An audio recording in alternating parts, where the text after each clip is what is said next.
You've got to dream bigger. Listen, I'm on vacation, I'm having a great time, but I wanted to tell you, I didn't forget about the Monday moment, and I want to let you know you've got to dream bigger. Because if you're not doing things that stretch you way out of your comfort zone, how can you discover and have what it is you actually want?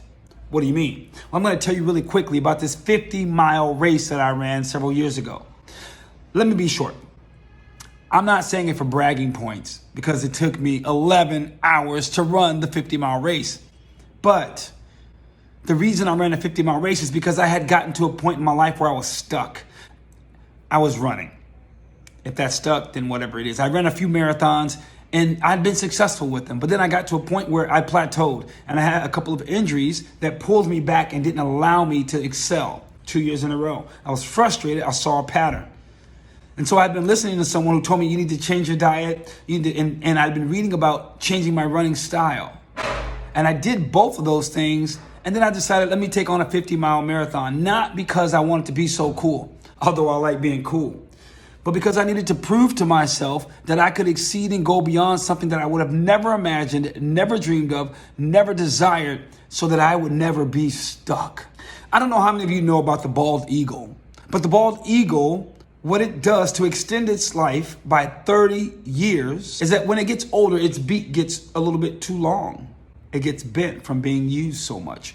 Its claws its talons get too long, and so it becomes less useful and agile as it needs to be for them to be successful in their hunt. And last but not least, their feathers get so thick that they get too heavy to fly with the agility that they need. For us as humans, that's kind of what happens when we get into our groove or we get used to doing something, even something that's not meant for us.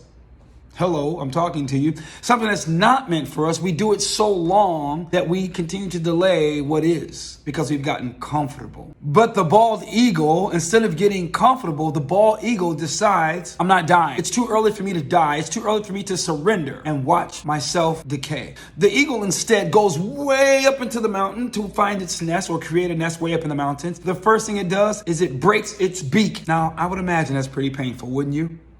What are you willing to break off? What are you willing to break? The face that you give others, who you've been that others perceive that you are. What are you willing to give up to destroy your ego, to recreate, to reinvent yourself, as one of my mentors, Roosevelt Hunter, used to say, to reinvent yourself? What are you willing to do? Are you willing to break off your ego and the image you've built so far? The second thing that the eagle does is that it then chops off its talons, cuts off its hand. That's representative of its ability to catch, its ability to hunt, its ability to eat. What career moves, positions are you still holding that you refuse to let go of, but you know you don't belong there anymore? Are you willing to chop it off so you can rediscover your life? So you can reinvent and live longer? Or are you comfortable and there's just too many things attached to it for you to do that? And the last thing the eagle does is that it plucks its own feathers until it's almost bald and naked so that it can fly again and find rejuvenation in its expression on the planet. Are you willing to give up the things you've accumulated to discover who you really are? Are you willing to shed, to redefine, to rediscover, to build brand new? You see, while I ran that 50-mile race, a lot of things happened. At the first 10 miles, I remember thinking, this is exhausting. I want to go to sleep. Now, mind you, I ran 10 miles over and over and over again. But it wasn't about the 50. It was about who I became in the process of the 50. I ran 26 miles on a Saturday, 32 on a Sunday, weekend after weekend for 3-4 months straight.